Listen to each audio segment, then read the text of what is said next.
খারাপ বাবা। আচ্ছা বাজার, তোর কি কোনো সমস্যা আছে? সমস্যা থাকলে মার কাছে খুইলা কর, তোরে ডাক্তারের কাছে লয়ে যাই। এসব তুমি কি কইতাছো মা? আমার আবার কিসের সমস্যা? আর সমস্যা যদি না থাকে তাহলে তোর এতগুলি মাইয়া দেখাইলাম, একটা মাইয়া তোর পছন্দ হয় না কেন? আচ্ছা লজ্জার কিছু নাই তো, মানুষের মধ্যে সমস্যা থাকতেই পারে। ডাক্তারের কাছে লয়ে যায়, ডাক্তার যদি তোর রোগ ধরতে না পারে তাহলে আমার পরিচিত একটা কবিরাজ আছে, এই কবিরাজের কাছে লয়ে যায়, দেখবি তুই সুস্থ হয়ে যাবি। আপনি কি চোখে দেখেন না একটা মানুষের রাস্তায় কি এমনি করে ধাক্কা মারে? আমি আপনাকে ধাক্কা মারছি? আপনার চোখ নাই, আপনি দেখতে পারলেন না, আপনি আমার ধাক্কা মারলেন কেন? বিয়ার শাড়ি পরে এমনি করে দৌড়াইতেছেন, তার মানে নির্ঘাত আপনি বিয়ার আসর থেকে পালিয়ে আসছেন, তাই না? আমি কোত্থেকে আসছি না আসছি, আমি পালা আসছি, কি করছি আমি আপনার বলবো কেন? তার হাত ছাড়েন আপনি আমার। কি কইলেন আপনি? আমার কইবেন না? না, আমি আপনার লিয়ে এক্ষুনি থানায় যাবো, থানায় গিয়ে আপনার পুলিশের কাছে জমা দিব। আপনি ঠিকই ধরছেন, আমি বিয়ার আসর থেকেই পালায় আসছি। আপনি বিয়ার আসর থেকে পালিয়ে আসলেন কেন? যেই ছেলের সাথে আমার বাপ বিয়ে ঠিক করছে সেই ছেলে আমার একটু পছন্দ না। আচ্ছা আপনি বলেন, যারা আমার পছন্দ না তার আমি কেন বিয়ে করব? আর তার সাথে আমি সারা জীবন কেমনে কাটাবো? ও, আমার একটু ভালো করে তাইয়া দেখেন তো, আমি মানুষটা দেখতে কেমন? ভালোই তো। কেন? আমি আপনার বিয়ে করতে চাই। আপনি দেখলেন যে আমি বিয়ে করবো না দেখা আমি আমার বিয়ার আসর থেকে পালায় চলে আসছি। আপনার চিনি না জানি না, আপনার কেমন করে মনে হইলো যে আপনি বিয়ার প্রস্তাব দিবেন আর আমি অমনি টুস করে রাজি হয়ে যাবো আপনার বিয়ার প্রস্তাবে? ঠিক আছে, আপনার তো এমনিও যাওয়ার কোনো জায়গা নাই, এখন তাহলে আপনি নিজেই চিন্তা করেন আপনি কই থাকবেন, কি খাইবেন আর কই যাবেন। আমার কি, আমি তাহলে আসি। এই যে আপনার পরিবারে কে আছে আর আপনার ইনকাম কত? আমার পরিবারে কেউ নাই, আমি একাই। আর ইনকাম, আমি যে টাকা পয়সা কামাই সেটা দিয়ে আমার যে বিয়ে করবো সে মাশাআল্লাহ সুখেই থাকবো। আচ্ছা তাইলে আমি রাজি হইতে পারি, তবে আমার একটা শর্ত আছে। আবার কি শর্ত? টাকা লাগবে 10 লাখ। কি? কাবিনের 10 লাখ টাকা লাগবে। ও এই কথা? আর তোমার মতো একটা মায়ের বিয়ে করার জন্য 10 লাখ টাকা কেন? আমি 10 কোটি টাকা কাবিন দিতেও রাজি। তুমি খালি আমার এটা কও, তুমি রাজি কিনা। আমি রাজি। তাইলে আর দেরি করে লাভ কি, এখনই ডাকি কাজী আর দুইজনে মিলে পৌঁছামাই সাজি। চলো দেখো কারে নিয়ে আইছি। সারের লাগাম সিলে বুঝুস কেন? কেন দেখো কারে নিয়ে আইছি, তুঙ্গ বৌমা। বৌমা তুমি কি পাগল হয়ে গেছো নাকি? আরে নতুন একটা মানুষ আসছে, ওইগুলো দেখে কি মনে করছো? না না না, আমি তো কিছুই মনে করব না। আব্বা আম্মার আনন্দ দেখে আমার খুবই ভালো লাগতেছে।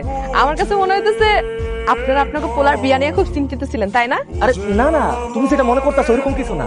আসলে হয়েছে কি, আমি তো তাদের একমাত্র ছেলে, তাদেরকে না জানায় হঠাৎ করে বিয়ে করে নিয়ে আসছি, তাই একটু বেশি খুশি হয়ে গেছে। কি ঠিক কইছি না? আমি কি বলদ, তার সাথে একটা বড় বলদ রে আমি বিয়া করে নিয়ে আসছি। আমি আবার কি করলাম? আবার বলো যাকতেছো কেন? তুমি আমার মনে করাই দিবে না? আব্বা আমার পায়ে হাত দিয়ে সালাম করতে হয় যে। এইটা তুমি ঠিক কইছো বৌমা। আব্বা আম্মা তোমরা দুইজনই তো ভালো লেভেলের পরিচিত, এক সেকেন্ডের ভিতরে আমার বিপক্ষে চলে গেলা। খুশিতে সবকিছু ভুলে গেছিলাম। ও আচ্ছা, আব্বা আম্মা আপনারা রেডি তো? রেডি। কি তুমি সালাম করো। ভুলে গেছিলাম। দেখো, তুমি তো আমার পছন্দ করে বিয়া করে এই বাড়িতে নিয়ে আসছো, যেহেতু আমি তোমার বউ, তোমার কথা ছাড়া অন্য কারোর কথায় চলা, অন্য কারো আদেশ শোনা, অন্য কারোর ন্যাকামি দেখা, এমনকি অন্য কারো কোনো কাজকর্ম আমি করে দিতে পারবো না। আমার সাথে মজা করতেছো? আমি কিন্তু তোমার কোনো কথাই সিরিয়াসলি নিতেছি না, আমি সব মজা হিসাবে নিতেছি। দেখো তোমার স্বামী, তোমার বেআই না যে আমি তোমার মজা করি। তার চেয়ে বড় কথা, এই গুরুত্বপূর্ণ সময়ে গুরুত্বপূর্ণ কথাই বলছি। আমি না তোমার কথার আগামাথা কিছুই বুঝতেছি না, হঠাৎ করে তুমি এইসব কেন বলতেছো? শোনো, আগামী 2 দিনের মধ্যে তোমার বাপের যা সম্পত্তি তুমি পাবা সবকিছু নিজের নামে লিখে নেবে।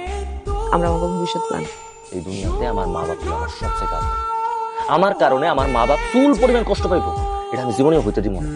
আর এটার কারণে যদি তোমার মতো বিধি আমার জীবন থেকে চলে যায়, চলে যাও, তাতে আমার কোনো সমস্যা নেই। কারণ এমন একটা বিধি যদি আমার জীবন থেকে চলে যায়, আমি এরকম 100টা বিধি পাই যাবো। কিন্তু আমার মা বাপ, তারা যদি আমার জীবন থেকে চলে যায়, আমার মা বাপের আমি কই পাবো? তাই তুমি যে স্বপ্ন দেখতেছো সেই স্বপ্ন এখনই ভুলে যাও। আমার মা বাপের আমি জীবনেও কষ্ট দিব না, আর তোমার এই স্বপ্ন কোনোদিন পূরণ হবে না। আমিও দেখে নেব। সকাল সকাল এখানে কেন আপনারা? হ্যাঁ, গরম গরম নাস্তা বানিয়েছি তো, চলো তুমি সবাই একসাথে নাস্তা করি। হ্যাঁ বৌমা, শান্তি ঘুমাইতেছে।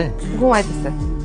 আর শোনেন, নাস্তা যেখানে রাখা আছে সেখানে আমরা উঠা খাই নেবো সময় মতো। আরেকটা কথা, আমাকে নাস্তা আমরা খাই নেবো, এটার জন্য আমাকে ডাকা লাগবে। এই কাম আর কখনোই করবে না। আমার বৌমা নাস্তা খাইবো, আমার বৌমা নাস্তা খাইবো। এই যে কি মনে করছো আমার বৌমা আমার তোকে রাগ করছে? মোটেও না। সারা রাত ঘুমাইতে পারে না, এর লিগে এমনি কথা বলছি। তুমিও তো জীবনে কম করো, সব ভুলে গেছো। রাগ হয়েছে, ফালতু বকো, চল।